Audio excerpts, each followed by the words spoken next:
সিলিন্ডারে আগুন লেগে জখম হলো এক গৃহবধূ। শনিবার সন্ধ্যা ৬টা নাগাদ ঘটনাটি ঘটে উখড়া পঞ্চায়েতের সৌমণ্ডল পাড়ায়। জখম মহিলার নাম মমতা সাউ।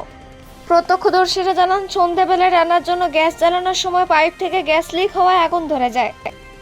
আগুনের শিখাতে মমতা দেবীর শরীরের একাংশ পুড়ে যায়। সেই সাথে বিদ্যুৎ সরঞ্জাম সহ ঘরের বেশ কিছু জিনিসপত্র পুড়ে ক্ষতি হয় বলে জানান প্রত্যক্ষদর্শীরা। প্রতিবেশীরা জখম মহিলাকে উদ্ধার করে চিকিৎসার জন্য প্রথমে নিয়ে যায় উখড়া ব্লক স্বাস্থ্য কেন্দ্রে। অবস্থা আশঙ্কাজনক হওয়ায় তাকে সেখান থেকে পাঠানো হয় আসানসোল জেলা হাসপাতালে। অন্ডাল থেকে জিৎ মিশ্রা, রিপোর্ট নিউজে।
চা করতে করতে গ্যাসটা লিক করে গিয়েছে, ব্লাস্ট হয়ে গিয়েছিল।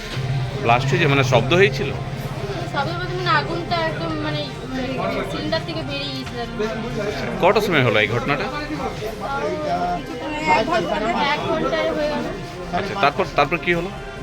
তো ওটা আমরা নেওয়ার চেষ্টা করেছি, নেমে ওটা আরো তো আগুনটা আরো বেড়ে গ্যাস আসছে। তাহলে গ্যাস কোনোদিন পাইপ চেকিং করা নাই?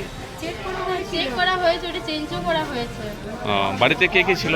বাড়িতে আমি ছিলাম, মা ছিল আর বাবা ছিল আর দিদির মানে ছেলে ছিল, বাচ্চা একটা। মায়ের নাম কি ছিল? মমতা সাউ। তোমার নাম? প্রিয়াঙ্কা সাউ। বাড়ি কোথায় আছে তোমার? হাই স্কুল পাড়া। ঠিক আছে।